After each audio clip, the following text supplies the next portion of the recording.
Hi, I'm Coach Corey Wayne, and this is my video coaching newsletter. And the topic of today's newsletter is going to be how do I handle dating while in the middle of my divorce? So, this particular email is from a viewer. He's got a second date with a woman who seems to have eye interest, but he seems probably seen too many movies, too many TV shows that tell a guy he's got to get all his issues out in the open, confess all his sins, confess all his fuck ups, tell tell a girl everything that is unattractive about him, and somehow magically she's gonna fall in love with him and want to have his children. So this guy's thinking, when do I spring on her that I'm in the middle of a divorce? And how do I even bring it up or talk about it? Well, the short answer is, quite frankly, it's none of her business. This is only a second date.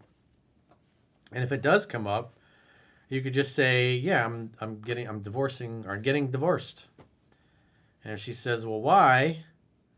Just say, "Well, we just weren't compatible. She's a great girl, love her family. We parted on good terms, but she's Brazilian. I'm in the States, and we just, again, we were not compatible. But it was a great experience. I got to see Brazil. It was awesome." So let's go through his email and see what is going on. Hey, Coach Wayne, I got a few updates in this whole situation. So I had answered an email of his about a month or so ago when he wrote in about this, telling me what had happened, and it was pretty clear his wife was checked out and long gone. Because the other problem that they had was they were doing long distance. He was in the States, she was there, and plus he was just acting like too much of a beta male, too much unattractive behavior, and so she lost interest. And once she just and plus, he also thinks that she may have really been after the green card. She wasn't that into him. Plus, with his behavior, she was not going to fall deeply head over heels in love.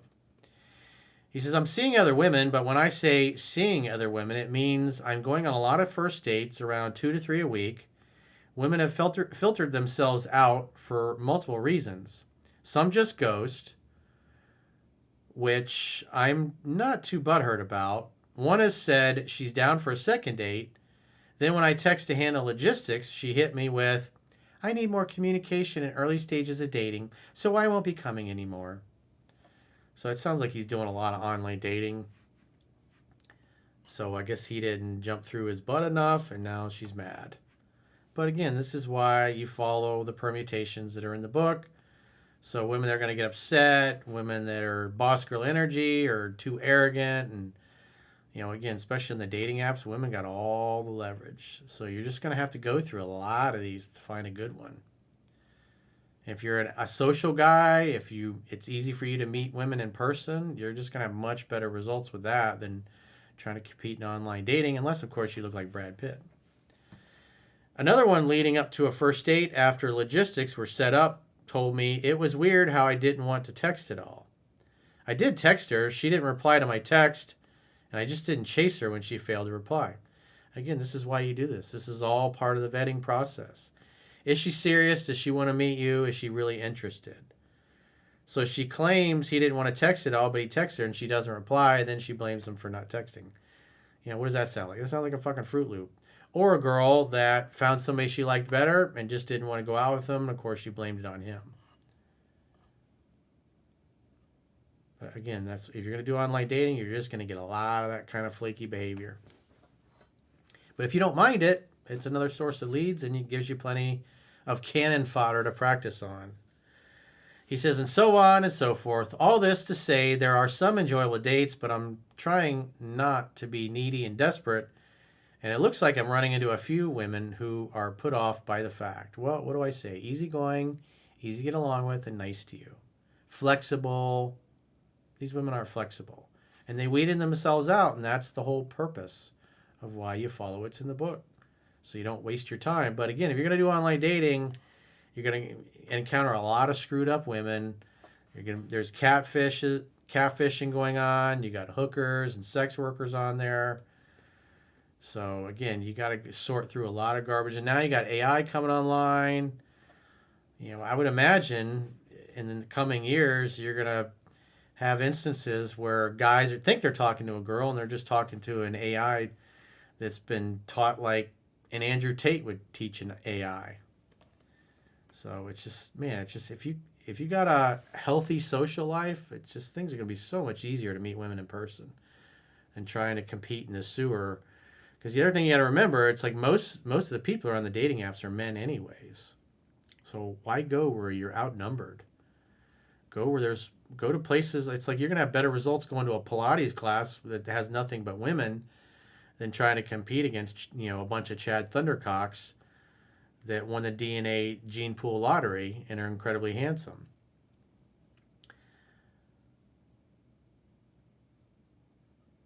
With Virginia, her weekend trip to Nashville went by seemingly without a hitch. I texted her this morning saying I hope she had a good time, telling her I'd love to see her at the restaurant we were discussing in our past date. And I'm going to transcribe the messages exactly as they are below. So he says, hey, I hope you had a fun time in Nashville. Let's get together this weekend for Italian. How about Friday at 7 p.m.? I would typically say, hey, I'd love to see you this weekend. What's your schedule like? But you can do that too because, either way, you can try both ways. But it just saves texting instead of saying, how about Friday at 7? And she's already got plans. Oh, I can't do it Friday. And you say, okay, well, what day are you open? But if you opened with, hey, I'd love to see you this weekend. When are you free to get together? Hey, I'd love to see you this weekend. What's your availability? And then let her tell you. Because you're trying to get to the finish line with as few steps and as few texts as possible. And so she says, good morning. I have some issues with my messages, so I only briefly saw your text this morning before it disappeared. But I would love to meet up this weekend. I'm free Saturday or Sunday evening. That just sounds like BS. Oh, I didn't see your message. A girl who's always on her phone didn't see his message, or his messages just disappear because her phone's broken, because the messaging service is broken. That doesn't make any sense. That sounds like he texted her and she waited to text him back until the next day or something. And then basically says, oh, your text disappeared. He says, that's okay. I'm going to try again and let's see if it sticks. I got a reservation at the Italian place we talked about earlier on Friday at 7 p.m. She hearts the message. And she says, that sounds lovely. You're so lovely. He says, great.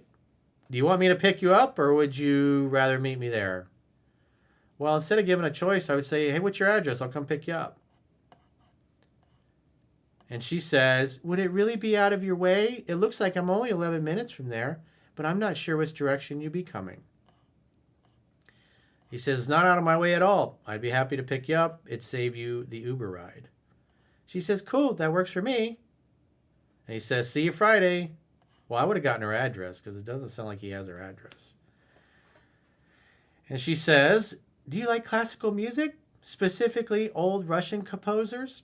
I forgot I have 2 tickets to the Symphony Orchestra's performance on a selection of Tchaikovsky on Saturday evening. I know I butchered that name. He says, yeah, I'm into classical, actually. That sounds like a great way to spend Saturday. I'd love to join you. She hearts that message. And she says, nice. It starts at 7:30 on Saturday at the local concert hall. She sends a link. He says, great. I'm looking forward to it. And she says, me too. I'm glad to have the company. So from what I can tell, I handled myself well on the first and second dates.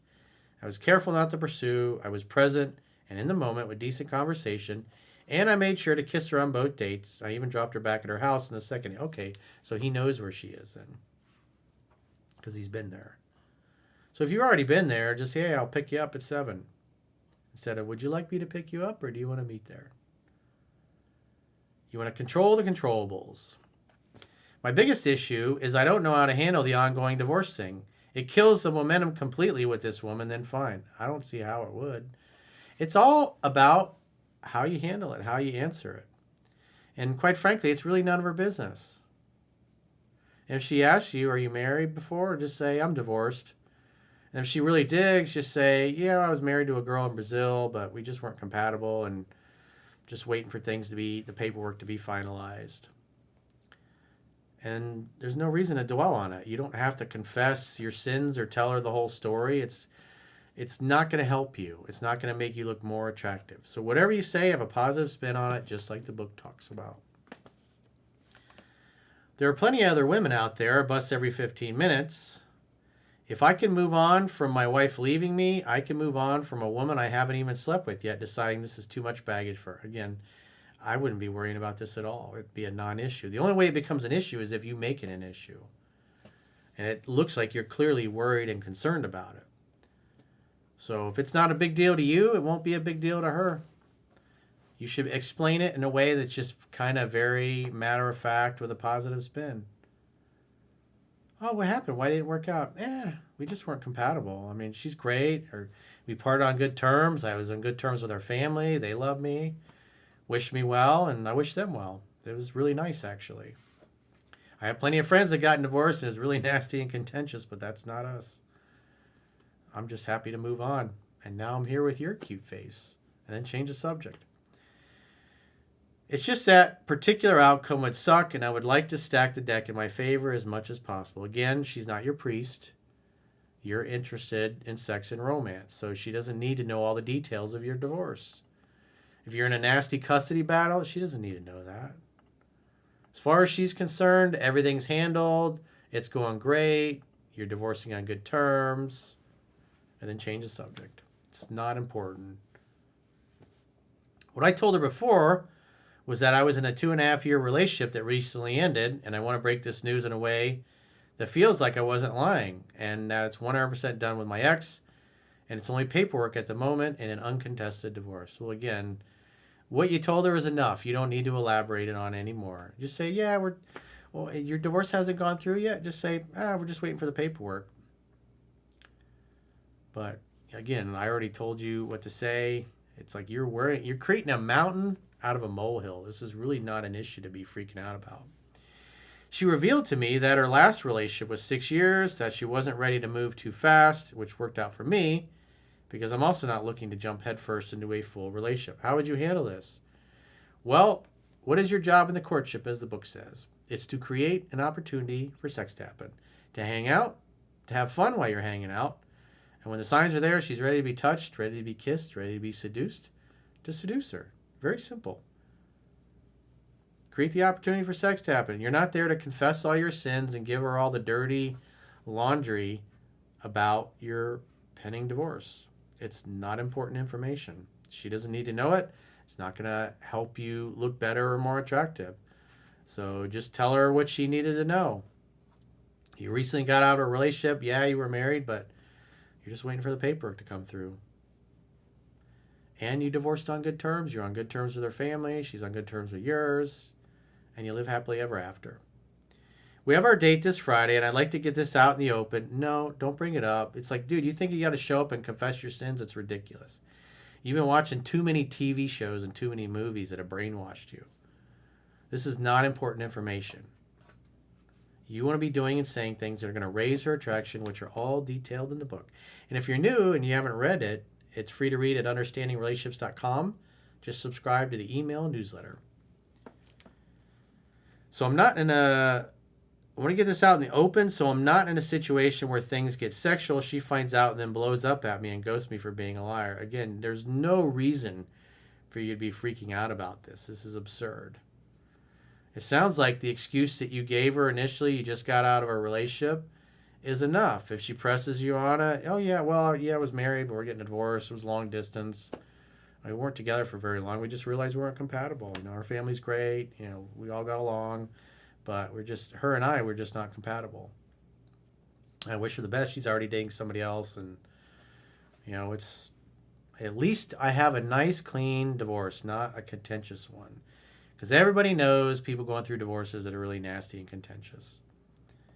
And then change the subject. If it's not positive, it's not uplifting, if it's not going to make you look more masculine and attractive, keep it to yourself.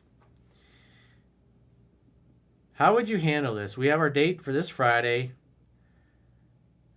Again, I wouldn't bring it up. Hang out, have fun, hook up, dude. It's a very simple formula. She had a breakup. What she really wants to do is escape from life and have a good time with you. And hopefully beat up her pelvis and give her lots of happy finishes. That's what you should be focusing on. Again, the divorce is like that big. It's not even important. You're only making it important because you're worried about her approval. That's not masculine. So if you got a question or challenge and you'd like to get my help, go to understandingrelationships.com, click the coaching tab at the top of your screen on any page of my website, and book a coaching session with yours truly. If you haven't already signed up for our exclusive premium members-only content, in the video description of this video, there are links to join on YouTube, or you can join on Spotify, or our website, understandingrelationships.com. Just click the plans tab when you get there, and you can sign up for a 7-day free trial to get access to our premium members content library. And if you choose an annual plan, you can get a 25% discount at the end of the 7-day free trial. So go to understandingrelationships.com, click the plans tab, sign up for a free trial. And until next time, all right, we'll talk to you soon.